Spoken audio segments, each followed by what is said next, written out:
Saints. We're back with another episode. This is episode 20.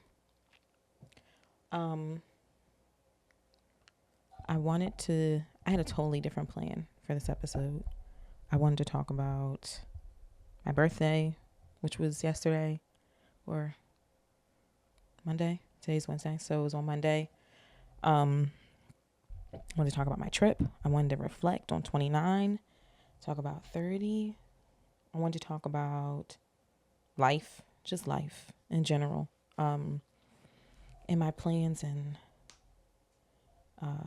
all of that. But unfortunately, I feel like we got to address something much bigger now. And we need to talk about life in a larger sense, or the loss of life. This episode come out on Friday, so everybody should know. I mean, everybody knows now, I feel. But if you don't know, there was a young black woman, Sonya Massey. I hope I'm saying her name right, who was shot and killed by the police on, I think it was Tuesday.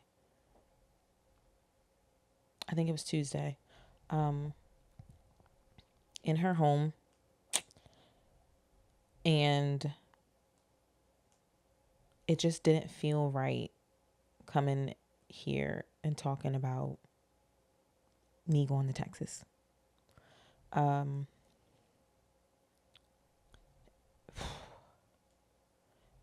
I don't know what it is. So there was all right, let me back up. And I'm warning you that the chances of me getting through this episode with no tears is slim to none.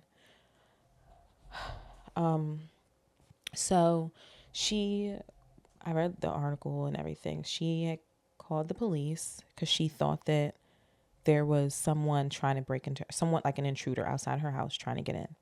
She calls the police. That's what you're supposed to do. Calls the police. They get there. There's two officers. One's body cam is on. One's body cam is not. So she says something to them to the effect of, "Please don't hurt me." And the one officer responds, "Why would we hurt you? You're the one that called us." So they come in the house, and she's sitting on the sofa, and they're asking her questions and talking to her and everything. And then one of the officers goes into the kitchen and says something about this. There's a pot of boiling water that she has on the stove. So he tells her to come turn it off or something like that. So she goes in the kitchen and she turns it off, and she's moving it from one burner to a cold one.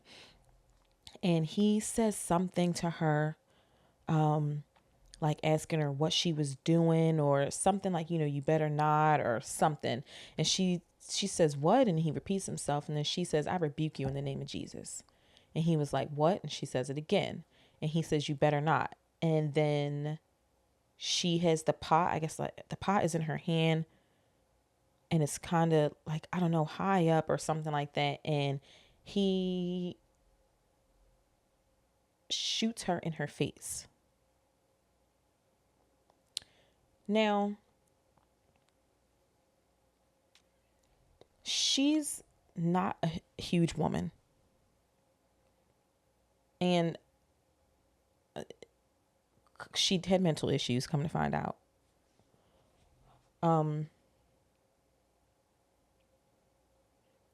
But shooting someone in the face to get them to not throw water on you, if that's what she was going to do, is the biggest fucking overreaction ever. And I want to say this, and I don't want y'all to get mad. I used to date a police officer. I dated a police officer who was also in the military. So I know what it's like to have someone you love go to work and be out for hours, and you sometimes don't always hear from them. Things might happen, and you immediately think, like, you have to do the math in your head, like, oh, is that his district? And you're trying to figure out and put stuff together. You can't call all the time. They have to work late. I get it. I totally get, they have families too. They have people to come home too. So I understand protecting yourself and needing to come home. And what I was taught by him, or, when we were dating, that they call that the high and unprotected. Because that's a kill shot. There's nothing on you. There's no body outside of a helmet, and barely even that if you shoot aiming for the face. There's no protection right there. So if it's that bad, if you're in that much of a threat or danger, you aim for the high and unprotected. But a 36-year-old woman who I want to say was maybe somewhere, I'm 5 foot, I'm 5'1", I'm tiny. I can look up her height and everything, but honestly, it really doesn't fucking matter. A taser would have been too much. But why not tase her? Why not? I just feel like it's so unnecessary. It's so unnecessary. And I saw the video. If you haven't seen it, don't watch it. You don't need to. I don't advise anybody to watch that. I watched it solely like one for this, and also because unfortunately my mom always says like I don't listen. I need to be shown. So you could have told me that this happened all day long. I need to see it to believe it. I need to see it with my own eyes. And watching somebody who has a uniform, like that uniform is supposed to dignify protection. Watching somebody take the life of another human being, and it's not on the streets, and it's not in a war. You're not in danger. It's fucking water. Yes, it's hot. Boiling water burns like a bitch. You would have gone home at the end of that. And then you shot her in her face. I just don't understand. It's just, it was so hard to watch. And then after he gets her down, after he gets her down, he then turns his body cam on. After he had already killed her. And the other officer is like, we need to save her. Like, let's get a med kit, and it's something else he wanted to do. Like, I guess call, I can't even think of what it is. Basically call the ambulance and all of that. And he said, no need. She's done or something. And he says, that's a headshot. Like it's Call of Duty. There was no remorse. There was nothing is scary, actually. It's scary for somebody to be able to do that. And these are the people that you give a fucking badge to. Like, I don't understand. And again, I don't know why. This one hurt so bad. This one, like, and I don't know if it's because she called them. She didn't get pulled over by the cops. They didn't storm her house. They didn't mistake her home for another home. They didn't shoot through her fucking window while she was asleep on her sofa. She called them. She thought she was in trouble. She thought someone was, ironically, she thought someone was coming into her home to hurt her. And then she invited them in to do so. And it's a hard pill to swallow because it makes you question everything you've been taught. When I was younger, my mom and dad told me if something happens, you call 911. Somebody's trying to come and get you, you go to the police. You see something, you say something. And now the question is, who do I call when the police show up? What am I supposed to do when they come into my house? And I have a very visceral fear of the police. And I didn't always have that fear. Like, I think this was Halloween. The people who have the condo unit above me, they threw a party on Halloween. Halloween was on a Tuesday. They were so loud, and they had their entire party jumping up and down. It was so bad that my house was shaking. The glass on my patio door, you could hear it rattling. My dog was frazzled. Like, it was horrible. And my property people were like, oh, you should call the police. Never mind. I remember I just was like, okay, like, I'm not doing that. Because they're white upstairs.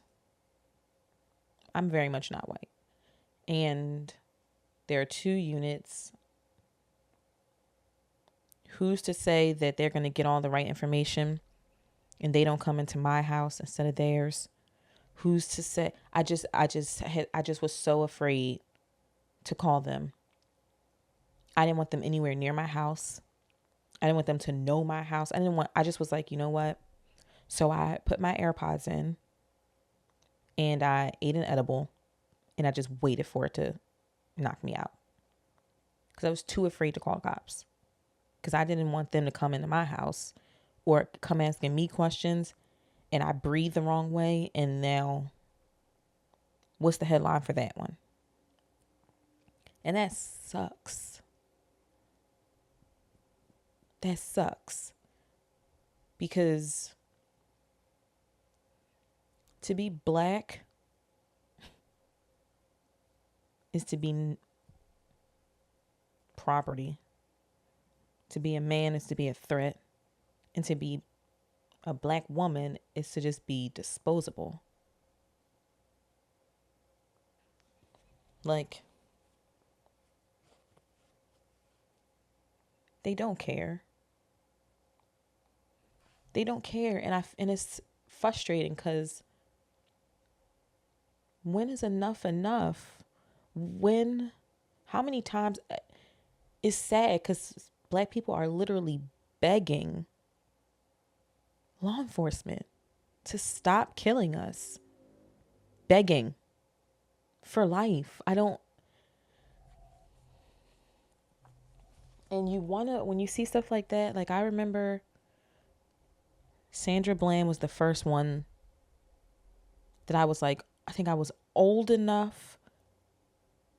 And because she was a woman, I don't know. I got this random obsession with the Sandra Bland murder. That's what it was. And I will say that until the day I die.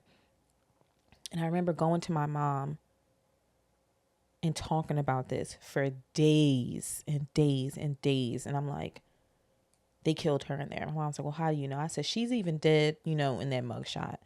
And blah, blah, blah, blah. My mom keeps asking me questions like, how do you know that? She, looks alive. I said, the very first time I saw that mugshot, I had chills in my back. Down my spine. Because it felt like I was looking at a dead body. Her eyes were open. But she didn't it didn't look like you were looking at someone who was alive and taking a picture. 2, she had on a jumpsuit. They take your mugshot photo during intake. They don't put you in your suit and then, not traditionally, and then take your mugshot photo.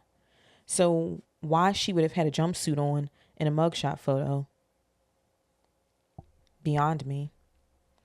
And then there were other videos or other people who were like talking about the incident who were saying that her locks were falling to the back instead of down, which means that she was laying down and the camera was over top of her, which would explain why she's in a jumpsuit, because they didn't take her picture until they had already killed her. And I remember that all happening, and I was like, I had like this fire in me, and I was like, we gotta do something. Like, let's go, let's march, let's make a poster, let's do something, join a community group, something, silent protest, like, I don't know. But I wanted to do something.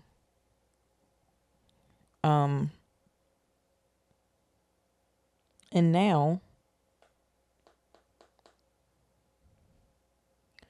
unfortunately, I don't think there's anything we can do. I'm all out of faith. I have no hope. I think we could march until our feet bled. We could cry until our eyes were swollen shut. We could scream until we didn't have a voice. We could sit in silence. It wouldn't do anything. They don't care. Nobody cares. Nobody's coming for us. No one is coming to save us. Nothing. So now when I see stuff like this, I don't want to do anything.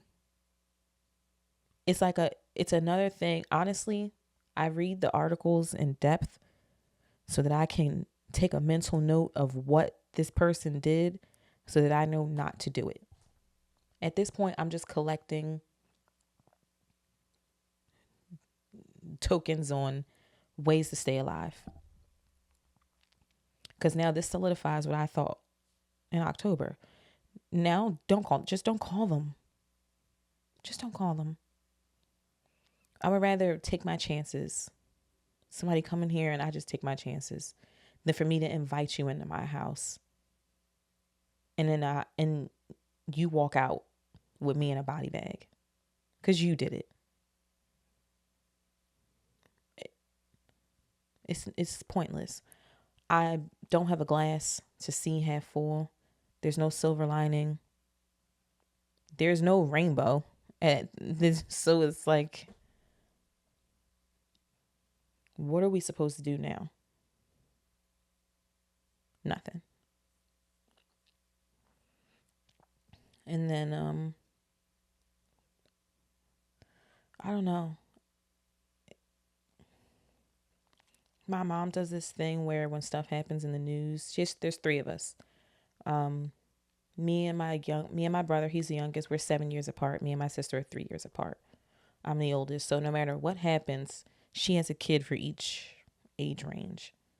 So when something happens, she used to say she could always imagine whatever that thing was being one of us.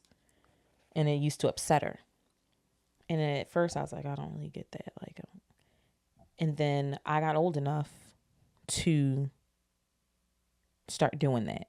So now when you hear about like a young black boy in the news and something has gone wrong, I think about my brother, who has the world's shittiest temper. If it's a young woman or something, I think about my sister. And then she's 36. I just turned 30. That's me. So it's hard to, it's just so fucking exhausting. 'Cause I genuinely want to know I wish I could interview a police officer. Like, what do you want us to do? Tell us what to do and we'll do it. Like, if there is a guideline, if there's a rule book on what to do and what not to do so that you can stop putting us in the ground, please release a PDF. We'll read it. But there's nothing. No matter what you do, you can be in your home sleep and be murdered. You can be in your home and have your house stormed and be murdered. You can be driving and be pulled over for bullshit. What was it? Her tail light. You could be outside of a corner store and be murdered. You could be taking a run, minding your own business, and literally be hunted down by white men.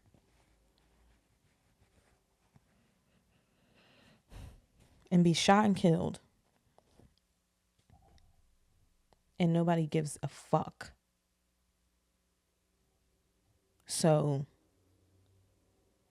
shit, you could be walking with Arizona and Skittles and be killed by a civilian. Nobody cares. Nobody cares at all. So, what now? What are we supposed to do now? Because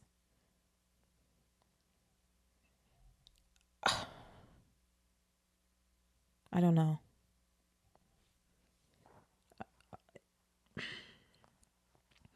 Again, I understand what it's like to want your family member to come home. Totally get it. I will never forget. I was sitting in a restaurant with my best friend one time, and maybe like 2 hours before we met up at dinner, I had gotten a text from my boyfriend, the police officer, and it just said, "I love you," which is like not out of the norm for him to do. So I just responded back like, "Love you too." Didn't think nothing of it. And then we get to dinner, and I'm sitting, their TV's like hanging around, and I'm sitting facing one of the TVs. And as we're sitting there talking and everything, they're talking about a shootout that had happened in Philadelphia. And I look up, and immediately I'm like, dear God, like I don't need this right now. And I look up, and it didn't look familiar or anything. So I was like, okay, not worried about it. And then I glance. No. There's a TV behind me. And my friend goes, "Isn't that so-and-so?" And I was like, "You're lying. Like that's not possible." And when I look up, there he is, middle of a shootout, like on the news. Now he wasn't like, shooting at the time. This was like they were ramping up. But I was, first, I was panicked. And so I'm like texting and calling. I'm like, please answer the phone. Like, send me a period. Send a random letter or something. I just need to know that you're alive. So he sends something back, and I was like, great. Now that I know that you're safe and you're alive, I like go off. And I'm like, why wouldn't you tell me? And I guess in the moment, now that I think about it, he really couldn't. But I'm like, why wouldn't you tell me you were on your way to a shootout, on your way to a gunfight? And he's like, well, I text you that I loved you. I'm like, Negro, that's not how that works. That's not the same thing. You don't. But that was the first time that I was like, kill him. I don't care who's shooting at you. Kill them. Because you immediately are like, come home. Do what you need to do to come home. Now, that shootout was like a whole drug bust, and the ones who were getting arrested had started shooting first. Like, I looked into all of it. I asked questions and everything. So I'm like, okay, y'all were in the wrong, right?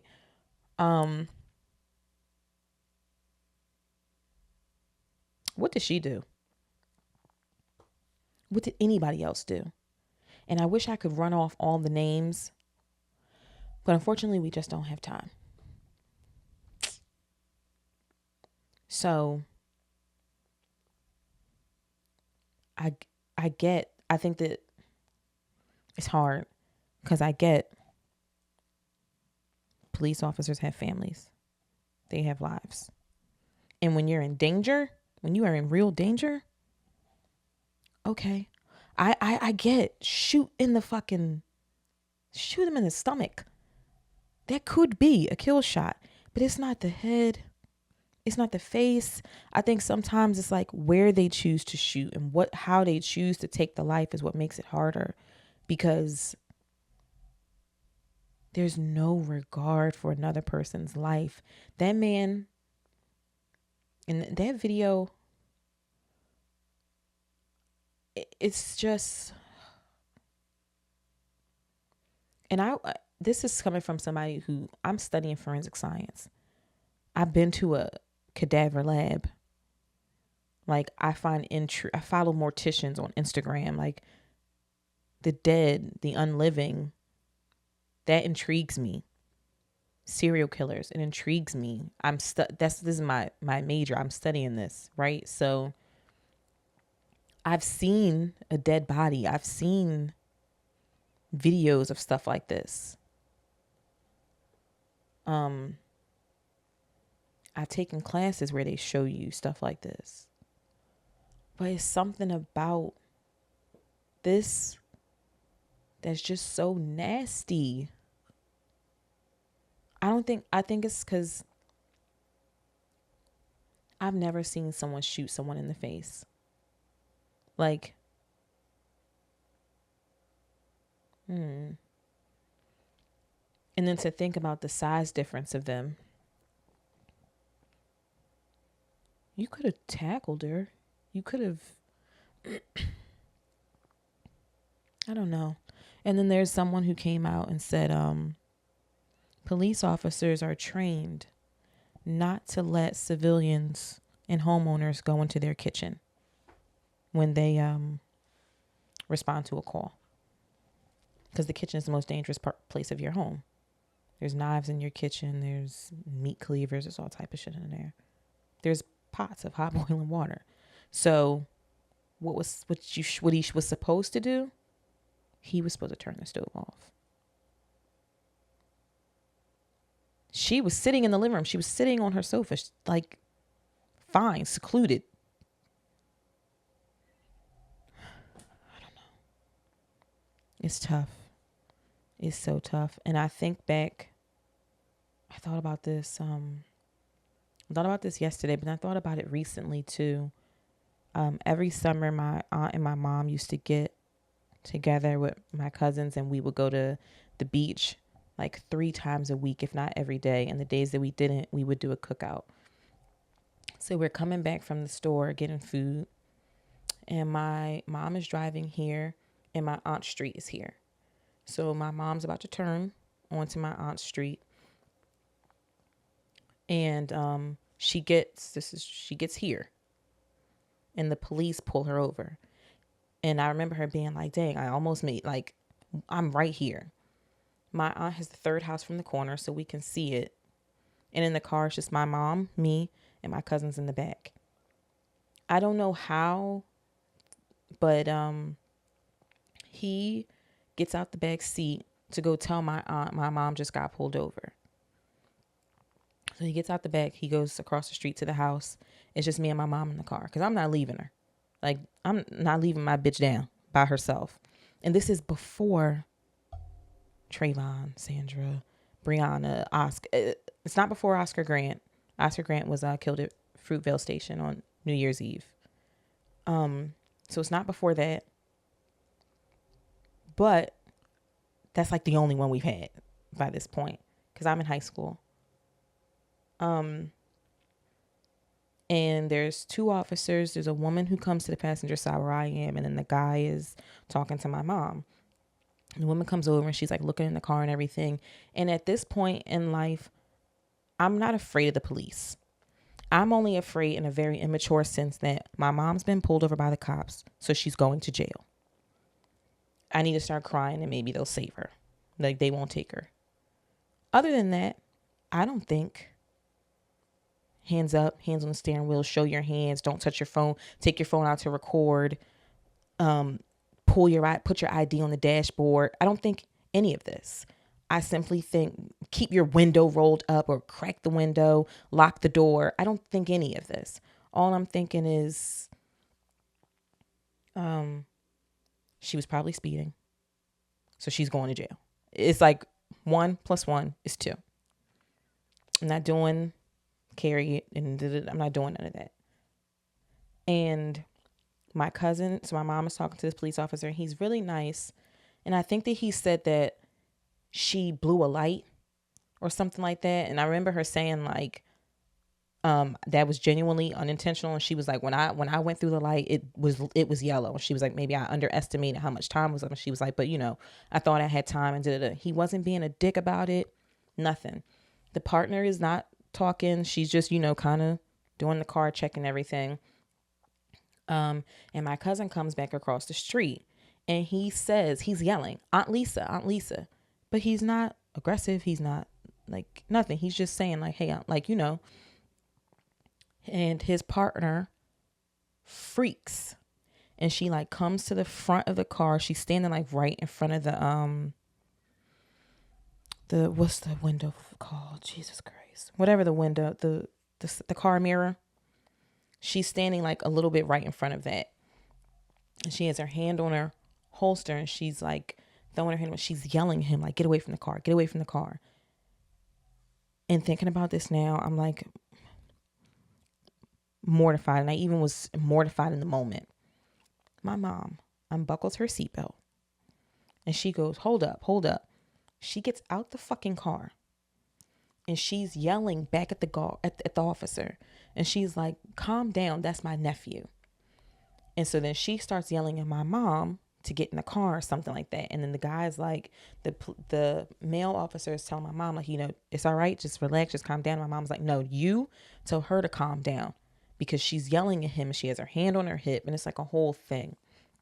So she was like, he was just in my car. Like he got out of my car as y'all were pulling up. So he was coming, like back over to the car. And again, at this age, he shouldn't have got out the car. And once he was out and he made it out, he damn sure shouldn't have tried to get back in. Now, granted, he could have come over to, stand on the side or whatever. But as far as like, and again, the lady didn't even give him a chance to like get to the car and touch anything. As soon as he walked over towards the car, she started bugging.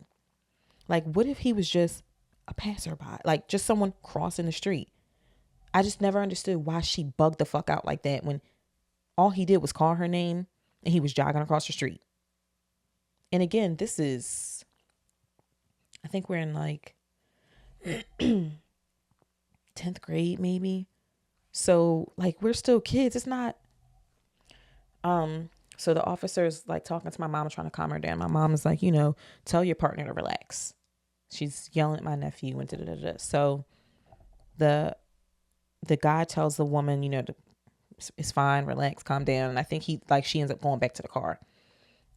And he apologizes to my mom or something. And I think he doesn't even give her a ticket. He's just like, be safe. And he was like, how far are you going? Something like that. Because my mom says to him, I'm literally going right there. Like, I'm not going far. I'm not going anywhere. I'm going right there. She points to the house. And he's like, all right, just be safe. Like, have a good day or whatever. And now in 2024, that would have ended tragic. Because they'd have shot and killed my cousin before he got out the car. If they noticed him. This little white bitch on the side would have shot him as he was coming over because she was too hype. And the officer at my mom's door, he'd have shot her before she got a chance to stand up. If happy-go-lucky on this side didn't turn her weapon to shoot her first. And I would have been sitting there by myself. Like,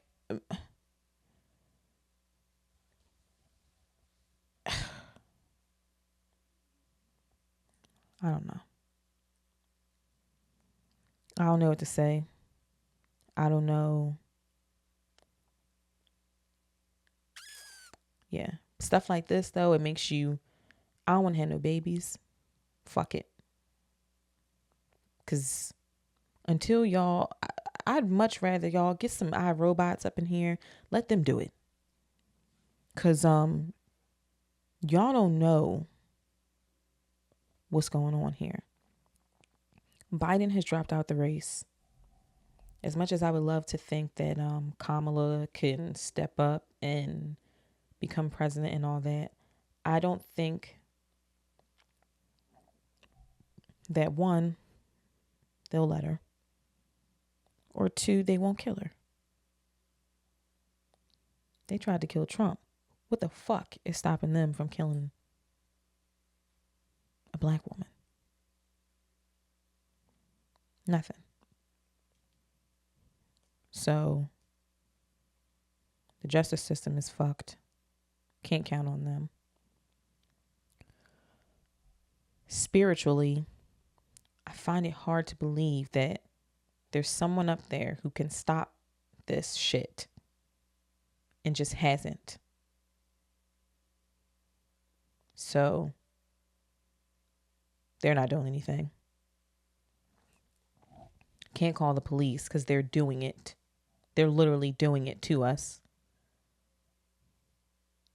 We could band together, but that's called a gang. They love that word, so they'll have a joyride shooting through that crowd. It's nothing to do. I just feel like we are sitting ducks, waiting for the next god awful thing to come. And it's scary because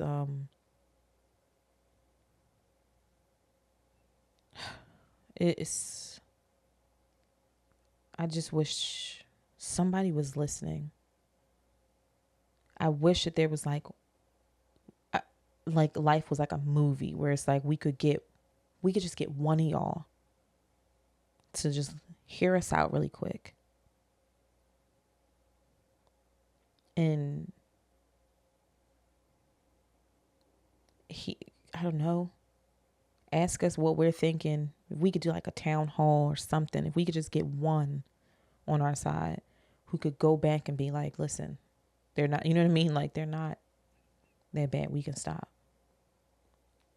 But we can't. That's not really how that works. So here we are.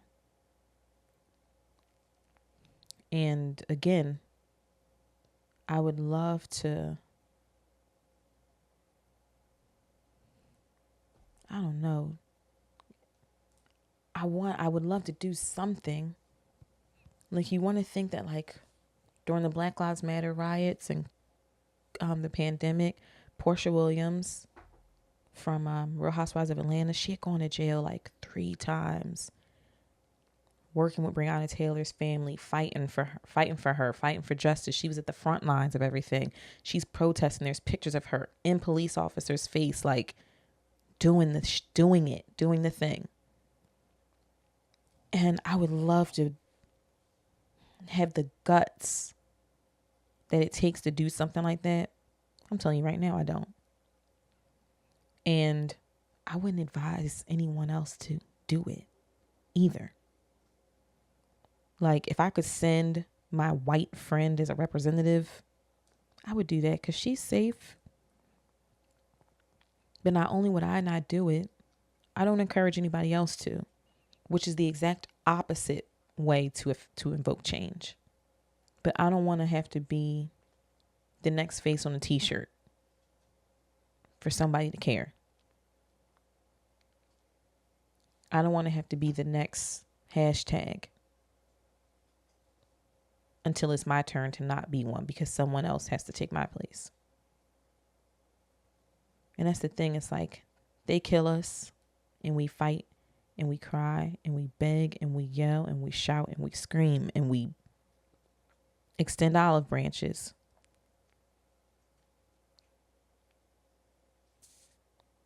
And then they do it again. And then putting it like that, I guess the way I just did, makes it worse because that's all we get. All you get is your face on a t-shirt, your name behind a hashtag, maybe, depending on how egregious, some headlines. And that's it.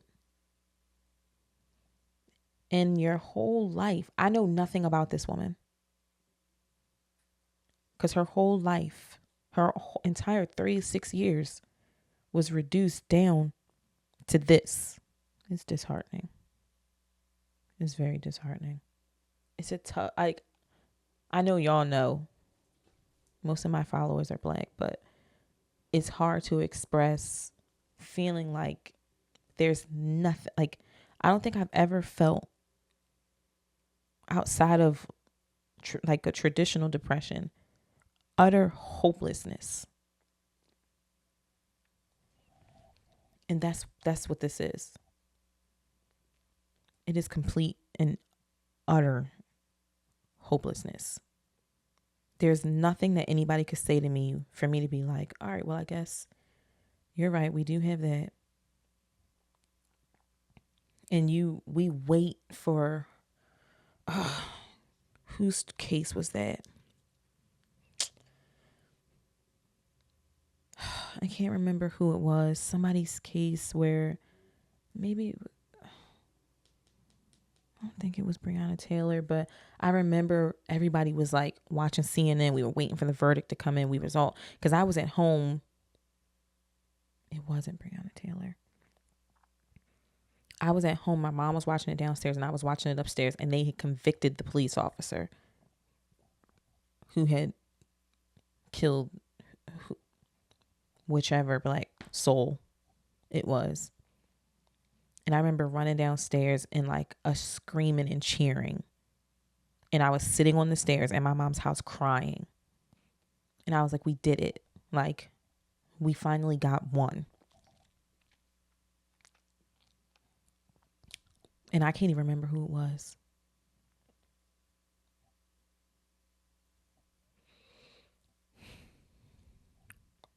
So, I don't know.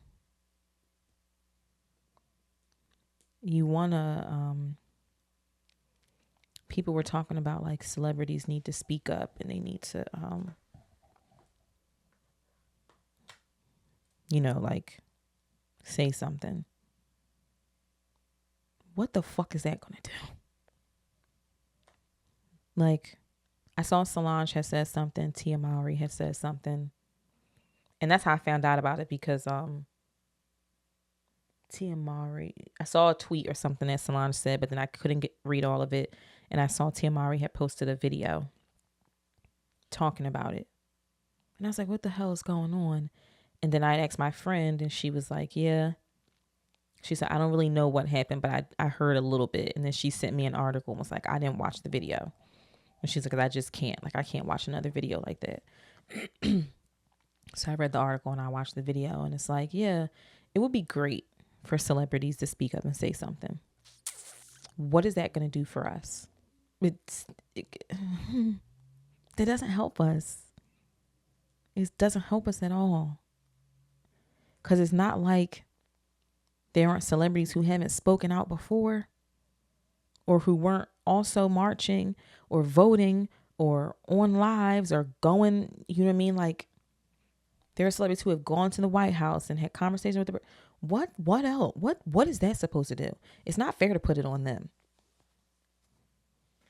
Now, granted, there was a time when I was upset with Beyonce because in the thick of the police killing and doing all this stuff, this bitch was dropping Ivy Park collections. And I was like, I understand that she doesn't set the deadlines and everything, but you could get online. Like, at some point, to me, the shock and awe of Beyonce, that whole facade of Beyonce has to come down at some point. You gotta help us. You gotta say something. You know what I mean? Like, even if you're like, I'm just as lost as y'all, I'm just as hurt as y'all, I stand with you, I'm with you, I'm da-da-da-da. She doesn't say anything. And when she does, it's like a statement that she's like written down and taken a picture of and then uploaded. It's just so theatrical to me that as I was like getting older, this was like maybe 27, 28 or something like that. Somewhere around then, I just was like, I'm over it. Because I'm sitting here crying and stressed and afraid to leave my house. And you want me to buy your latest athletic wear. And you're not saying nothing. I just feel like there are some celebrities who just, I think she has a voice that's not going to change. It won't change everything, but it would be impactful. Maybe. I don't know. But again, is it fair to put that all on one person? No.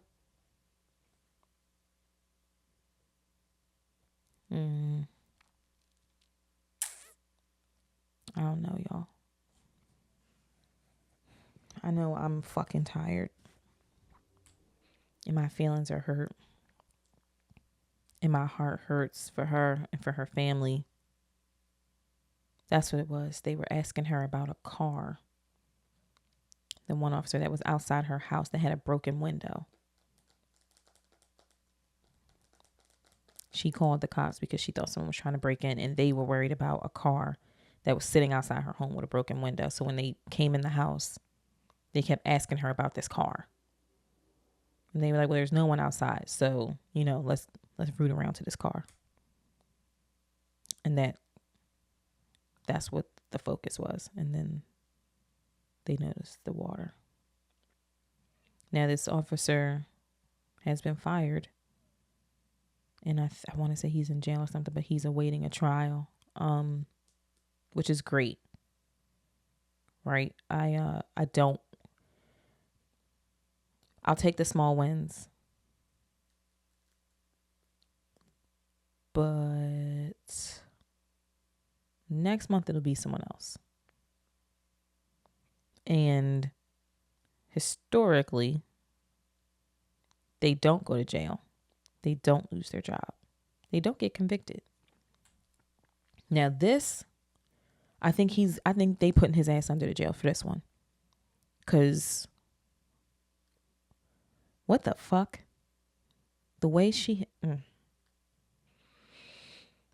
if they play that dash cam video in court, which I think they probably have to, there's no,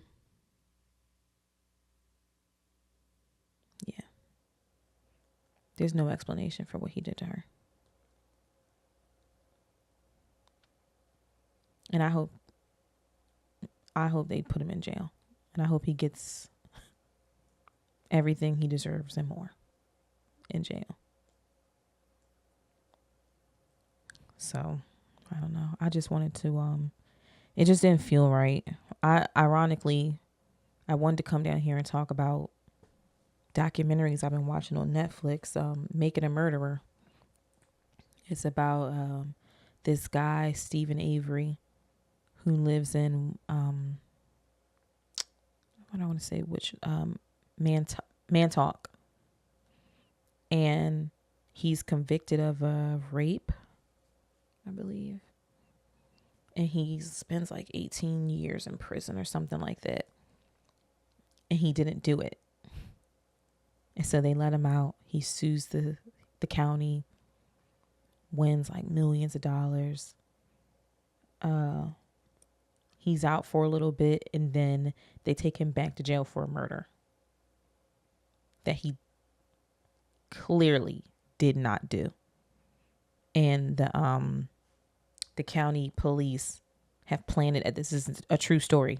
This is like as it's happening, and I want to look this up a little bit more because I'm interested to know. This has been going on for decades, so I'm interested, or at least a decade. So I'm interested to know 2 decades. What made them start recording? Because Netflix wasn't a thing when he went to jail. So who had the idea to be like, let's record this? Because like 20 years later, this is going to make for a great documentary. But, yeah, so it's this constant battle of him trying to like get his freedom, and they won't do it. So I wanted to come down here and talk about the police being corrupt in that sense. And then they said, hold my beer. We got one better for you. So I just needed to come and get this off. I do have a quote. I feel like I'm missing something that I usually say, but I threw a hat on. I didn't do no makeup. I don't have earrings on. I just was like, I need to talk. So this is a quote from For Colored Girls, which was I want to say it was a book, then it was a play, and then Tyler Perry did a movie. And the full title is For Colored Girls Who Have Considered Suicide When the Rainbow Wasn't Enough, I believe. When the Rainbow Is Enough. For Colored Girls Who Have Considered Suicide When the Rainbow Is Enough. And I can't pronounce the author's name, but I remember I watched the movie the first time with my mom, and we had like that's like, I remember that coming out and being like, this is something you should watch with your daughter. And that movie I watched, this was in high school, it altered me. It is some of the most tragic stories ever for all age ranges. You pick an age range. And there's a black woman or a black girl in that book or that movie who is just doing her best, and she is going through it. But I will never forget, at the end of the movie, Thandi, her color is yellow, I think. She's talking to her neighbor who she can't stand. Yes, she is. She's talking to her neighbor who's played by Felicia Rashad. And Thandi's character basically is a whore. She doesn't take care of her mom. She can't stand her sister. She sleeps with all kinds of men all hours of the night, coming and going. She's a bitch. But then as you get into her character, you start to understand that she's been through some stuff, and you find out, why she is the way that she is. So by the end of the movie, she's kind of trying to, like, take accountability and alter her actions and her behavior. And she says to Felicia Rashad, being alive and being a woman is all I got, but being colored is a metaphysical dilemma I haven't conquered yet. And I remember the first time when she first said that, it was like I changed my Twitter bio said it, my iChat status said it.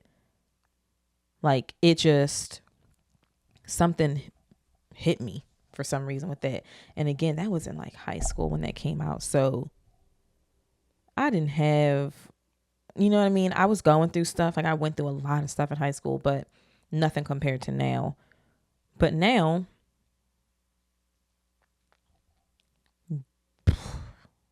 I mean, we can't do anything about who we are. You used to just have an issue being black. And it used to just be, because she says being a woman is all I got, but being colored is a metaphysical dilemma I haven't conquered yet. And now it's like being alive is all I got, and being a black woman is a metaphysical dilemma I haven't conquered yet.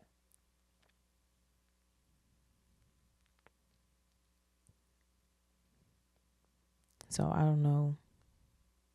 There's nothing you could do about that. Except,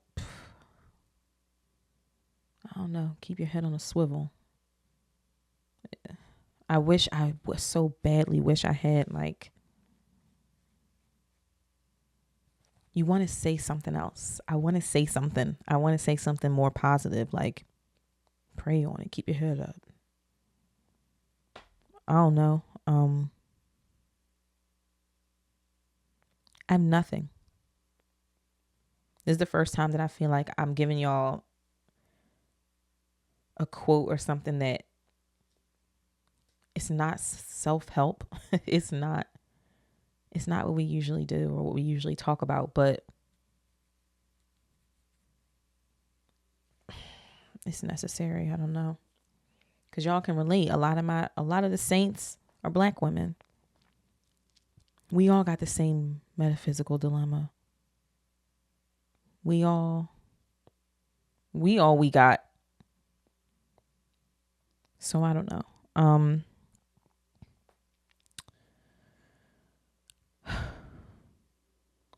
don't know. Love on somebody, man. Hug a friend, phone a friend, go get some drinks. I don't know.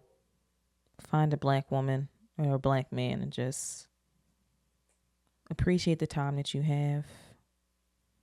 Because unfortunately, you saying that life is short and you don't know how much time you have used to just be in a sense of like, you could get in a car wreck. You could end up with stage 4 cancer. You could be a casualty of of street violence. And now we have to move those down and put at the top of the list, you could be killed by the police in your home. So, I don't know. Maybe a brighter day will come until another storm comes, but I don't really think so. So, I don't know. I'm going to, this is episode 20. It's Wednesday. I fly out for Houston on Friday, 6 a.m, because I don't learn not to keep booking these early morning flights when TSA isn't open and the line is long. But I get back Monday, Sunday, one of those days, and then I'll record again and we can do the actual episode I wanted to do. But I just felt like it would be wrong. I had to address this. I needed to talk to y'all about this. So here we are. But thank you for listening. I love you all. Hug somebody, man. You got beef, grill it up and eat it. The shit ain't that serious. Unless it's like serious. Then, if somebody like not respecting your boundaries and that type shit, then stand on business. But if it's something stupid like somebody drinking apple juice, then fuck it, buy some more. I'll buy y'all some. I will buy you some. To everybody who wished me a happy birthday, thank you so much. Thank you to Lionel and Dave and Kim who came out with me on my birthday. We went to dinner and had a really good time. We can recap the rest next week. So I'm going to get out of here so I can edit and schedule and upload and then pack my bag. But thank you for joining me again for one of our more serious episodes. I love you. I will talk to you next week.